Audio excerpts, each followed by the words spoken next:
TV Segue, um oferecimento cultural. Leal, equipamentos de proteção individual. Você está assistindo TV Segue, seu programa informativo de prevenção e segurança no trabalho, no trânsito e no lar. Veja neste programa. Papo Seguro, com Raul Casanova. Leal, 45 anos de compromisso com a segurança do trabalhador. Especializada em equipamentos de proteção para trabalho em altura, espaço confinado, eletricidade e atividades com risco de corte. Leal, sinônimo de confiança.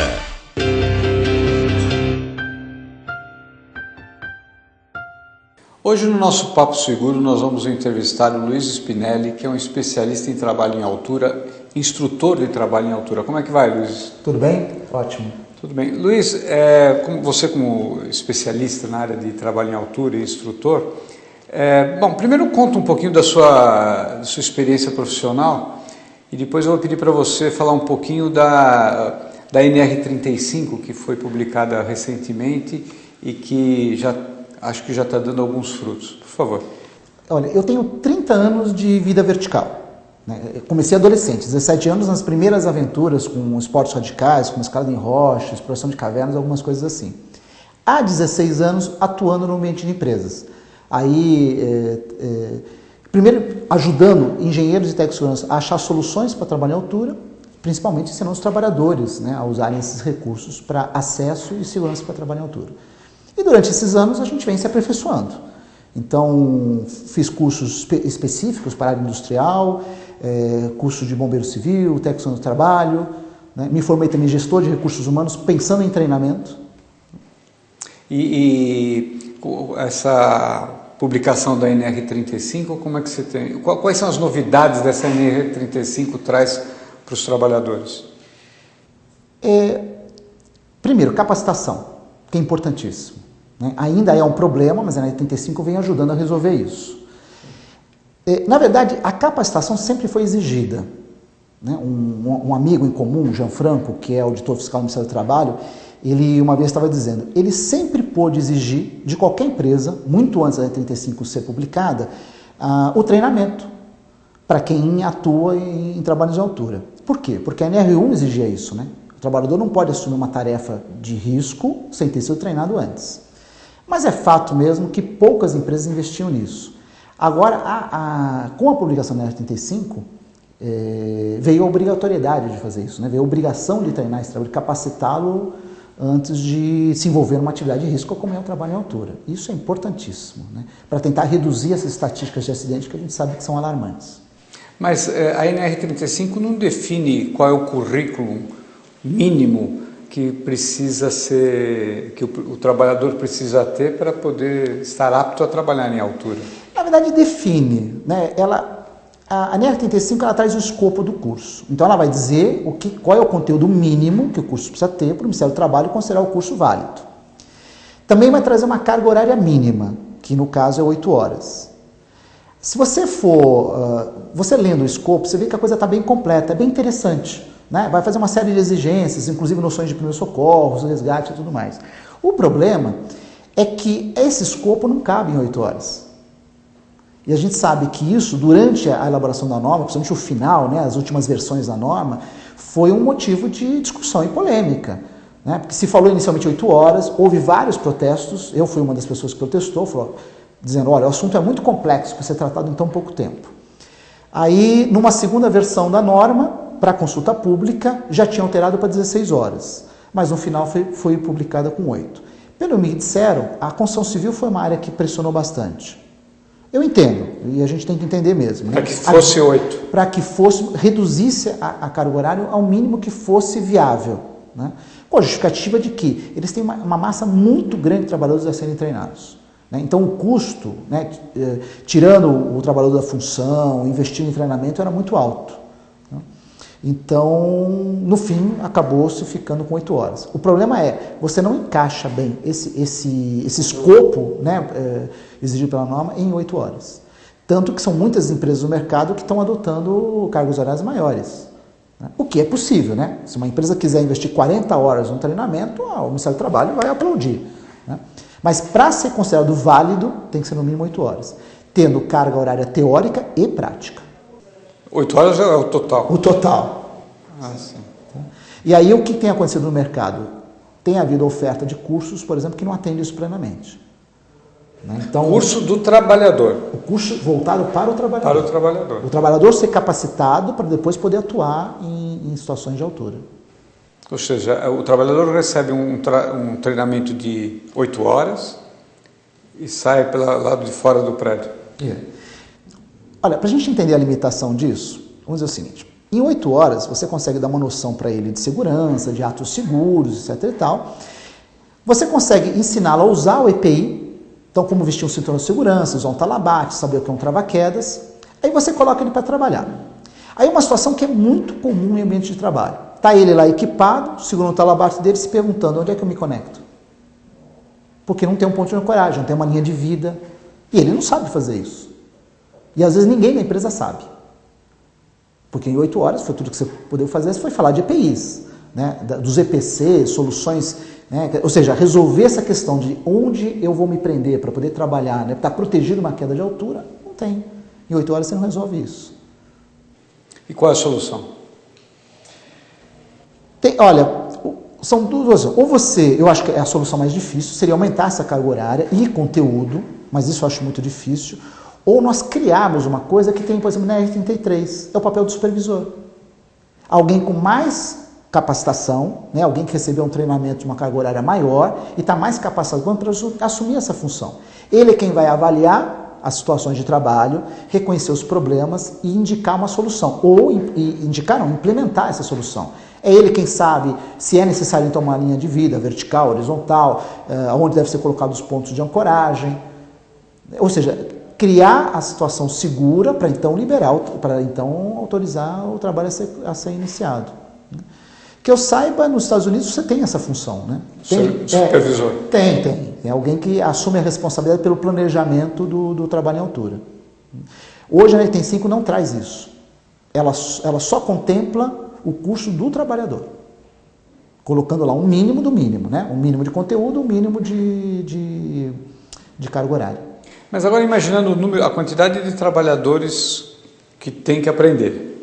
Que é muito grande. Que é muito grande. E o número de pessoas que têm conhecimento, para poder ensinar, para poder treinar esses trabalhadores também, não existe um número tão grande de... É pequeno. E sabe por que é pequeno? Eu fiz o curso de técnico de segurança do trabalho, né? E sei que, talvez eu arrisque generalizar, tá? Conversando com outros colegas, outros que também fizeram o curso. Você se forma um técnico de segurança do trabalho, se forma um engenheiro de segurança do trabalho, tendo visto muito pouco sobre trabalho em altura. Quer dizer, você sai dessa formação mal sabendo o que é um cinturão de segurança e um talabarte. Então, esse profissional se forma com muito pouco conhecimento. Se não for alguém que for procurar uma formação complementar depois, não dá para atribuir para ele uma responsabilidade como essa. E, de fato, o que a gente vivencia no mercado é isso. E muitos técnicos assumem: eu não sei nada. Eu não sei como resolver isso. Eu sei muito pouco sobre a altura. E isso, inclusive, foi o que me deu espaço no mercado. Antes de eu me tornar um profissional de segurança, o que eu fazia? Eu auxiliava o engenheiro e o técnico de segurança a achar soluções que eles não sabiam como... para problemas que eles não sabiam como resolver. Você falou que tem 30 anos de atividades verticais. Ou seja, você fazia... Comecei com escalada em rocha e exploração de cavernas, como atividades verticais, né? Tive algumas experiências em alguns outros ambientes, algumas atividades, mas basicamente escalada em rocha e exploração de cavernas, que foi importante, né? Ajudou muito depois, no momento que eu comecei a atuar no ambiente de empresas, né? Auxiliando os trabalhadores. É claro que nessa transição eu não fui ingênuo. Eu sabia pouco sobre os problemas do dia a dia de um trabalhador que atua em altura ou espaço confinado ou coisa assim, mas eu sabia que eram realidades diferentes. Eu não podia chegar numa sala de aula e querer ensinar sistemas que eu uso em cavernas. Então eu tive cuidado de primeiro conseguir uns estágios, eu consegui 2 estágios informais para acompanhar o dia a dia de alguns técnicos de segurança do trabalho, para conhecer Conhecer, quer dizer, quais são as dificuldades, os problemas que o trabalhador tinha no dia a dia. E aí avaliar, dentro do que eu sabia, o que era aplicável. A partir daí que eu comecei a assumir responsabilidades. E dei minhas contribuições aí nos últimos 16 anos, indo para 17 anos. Já só na área do trabalho. Na área do trabalho. Então, com resgate ambiente industrial, trabalho em altura, espaços confinados. Tá bom, Luiz. Nós vamos fazer um pequeno intervalo e daqui a pouco nós voltamos. Até já. Leal, 45 anos de compromisso com a segurança do trabalhador. Especializada em equipamentos de proteção para trabalho em altura, espaço confinado, eletricidade e atividades com risco de corte. Leal, sinônimo de confiança. Estamos voltando com o nosso Papo Seguro, hoje entrevistando Luiz Spinelli, instrutor de trabalho em altura. Luiz, você na primeira parte da nossa entrevista falou a respeito dos trabalhadores que precisam ser treinados. E no finalzinho a gente estava comentando a respeito de falta de professores para ensinar esses trabalhadores. Como formar mais professores? Qual é a solução que está sendo dada pelo mercado para esses trabalhadores, professores? Surgiu algumas iniciativas no mercado, não foram muitas, mas algumas instituições que lançaram no mercado intitulados curso de instrutor ou curso de multiplicadores. Talvez preocupados com a aceitação desse produto, né, pela viabilidade dele, hoje o que eu conheço está se limitando a um treinamento de 40 horas. Você citou o nome multiplicador. Multiplicador. Sim. Olha, um conceito, inclusive usado no meio acadêmico, multiplicador seria o quê? O aluno que se tornou professor. Isso é muito usado normalmente em empresas, né? Você tem, a empresa quer adquirir um know-how novo, um conhecimento, não dá para mandar toda a massa de trabalhadores para fazer isso, porque isso pode ser um curso no exterior ou coisa do gênero, então o que se faz? Se escolhe um colaborador da empresa, né? Às vezes que domina o idioma, para onde tem e tal, envia ele para fazer esse treinamento, e ele tem o compromisso de voltar para a empresa e compartilhar o que ele aprendeu com outros.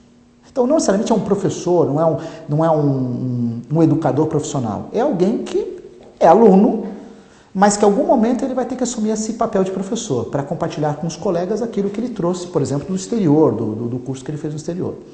Então, essa é uma prática comum, né? E é benéfica, uma coisa extremamente positiva, importante e tal. Só que, quando a gente fala de NER 35, nós estamos falando de atender a um item de legislação, uma obrigação de legislação. E nós estamos falando de uma atividade de risco, de um risco elevado.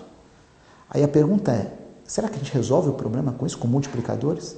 Então pegar alguém que não tem conhecimento, não tem know-how, não tem um conhecimento prévio, dar um treinamento de 40 horas, a um certificado que o intitula instrutor e lança para o mercado, isso é preocupante, né?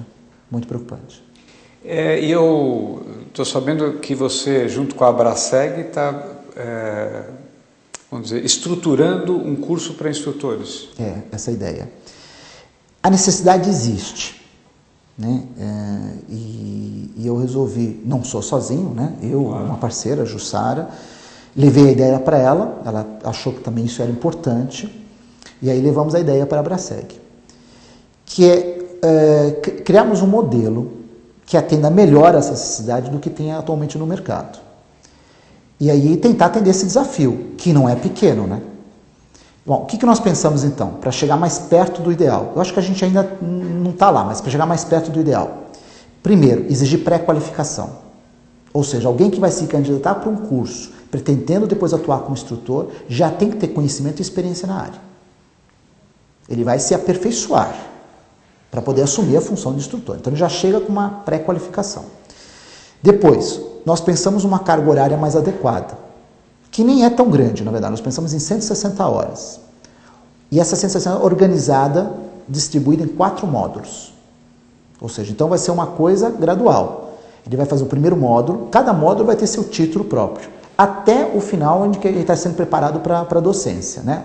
Para atuar como instrutor. Então, o primeiro módulo, ele vai ter 40 horas de treinamento, onde ele vai sair qualificado para trabalhar em altura, e o foco maior são sobre as soluções EPIs. Eu vou simplificar, tá? Eu vou ser bem simplista aí.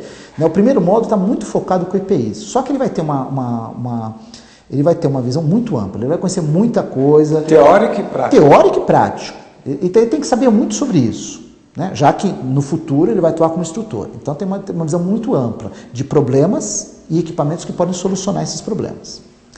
E sai com qualificação para atender a NR35. Então ele pode atuar como instrutor e tal, porque tem toda a qualificação exigida por ela e algo a mais. Isso já no primeiro módulo? No primeiro módulo. No segundo módulo, nós pensamos em capacitar este aluno, aprovado no primeiro módulo. Ele vai passar por mais 40 horas para prepará-lo para atuar como um supervisor de trabalho em altura. Aquele que pode avaliar a situação e indicar possíveis soluções. Uma coisa, para fazer o segundo módulo tem que ter sido... Aprovado no primeiro. Aprovado no primeiro. E tem mais, a gente sabe que não basta só o tempo que ele passa em sala de aula. Então ele vai ser exigido entre os dois módulos. Nós vamos estimular que ele adquira equipamento, que compre equipamento, que treine e que estude. Porque ele vai ser exigido no começo do primeiro módulo. Quer dizer, ele tem que chegar para o segundo módulo sabendo mais do que ele sabia quando terminou o primeiro. Porque só 60 horas não vai. Ele vai ter que estudar, ele vai ter que se esforçar, né, para chegar ao final do último módulo lá realmente em condições de assumir um papel de instrutor. Então, no segundo módulo, ele se forma, ele vai receber um título dizendo que ele pode atuar como supervisor de entrada.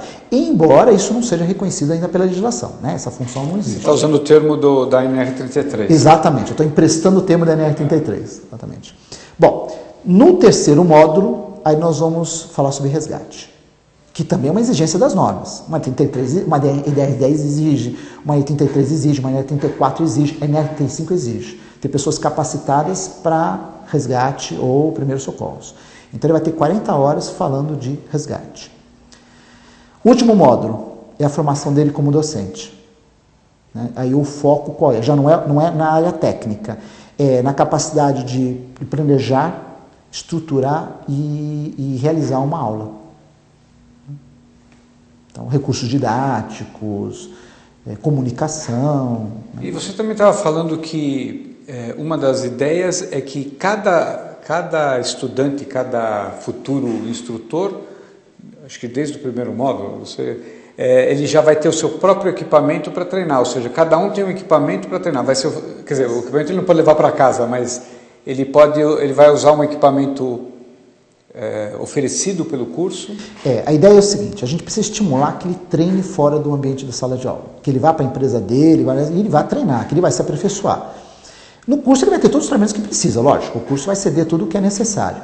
Mas para ele fazer isso fora do ambiente da empresa, nós pensamos em incluir no custo alguns equipamentos, umas coisas simples que ele possa exercitar, e também através de parceiros, né, de patrocinadores, empresas que apoiam ou que participem dessa forma, que ele possa adquirir, que estimule ele a adquirir esses equipamentos, ou seja, a preços subsidiados ou em condições muito favoráveis, para que ele possa, então, exercitar o que está aprendendo em curso. Ter o próprio equipamento. Ter o próprio equipamento. Isso é fundamental. Né? Senão ele ficaria limitado ao mesmo que ele pode treinar durante o curso. E que a própria empresa dele, se está interessada que ele vire instrutor, pode também pagar o... Pode. Caberia, né? Caberia ela fazer esse investimento. E esse curso, entre um módulo e outro, qual é o espaço de tempo que vai ter? Olha, a ideia, isso ainda não foi definido, mas está claro, não é fazer 4 módulos seguidos, porque senão a gente perderia aquilo que a gente falou. Dá tempo a ele de se aprimorar nos estudos e nos exercícios. Ou seja, para ele conseguir chegar no começo do segundo módulo melhor do que sair do primeiro, ele tem que ter tido tempo para isso. E aí ele poderia chegar na empresa, depois de ter feito todos esses módulos, e treinar às 8 horas... Que na empresa pode ser quantas horas for, o mínimo é 8, né? Pode. E olha, pensa que ele já pode atuar como um multiplicador para algumas situações e tal dentro da empresa. Ele está aprendendo e está levando isso para dentro da empresa. Sem a formalidade de um curso certificado ou ele assumir a papel de professor, mas ele pode. Quer dizer, então, ao longo desse treinamento, a gente espera, né, que ele já vá levando contribuições para dentro da empresa. O ideal talvez fosse pensar em que seria bom isso, que a gente conseguisse encaixar por esses 4 módulos num semestre. Né? Isso ainda não foi decidido, mas é uma ideia inicial. Talvez também não prolongar muito isso, né? Mas também não deixar que isso passe muito de um semestre. Então ele sabendo que vai começar o ano, por exemplo, nesses treinamentos, e que até o meio do ano ele já foi certificado como um instrutor de NR35. Muito interessante, eu tenho certeza que esse curso vai ser algo a mais que vai fazer com que diminua o número de acidentes de trabalho no Brasil, principalmente nessa área onde o acidente com morte é muito grande e a gente precisa ter todo o cuidado. Eu agradeço a sua presença, Obrigado. Luiz. Eu que agradeço a oportunidade. E vou convidá-lo outras vezes para estar presente aqui. Conte comigo. Muito obrigado. Na semana que vem nós voltamos. Você assistiu TV Segue, um oferecimento cultural.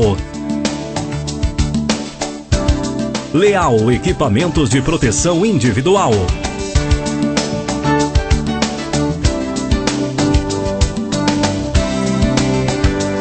Até o próximo programa.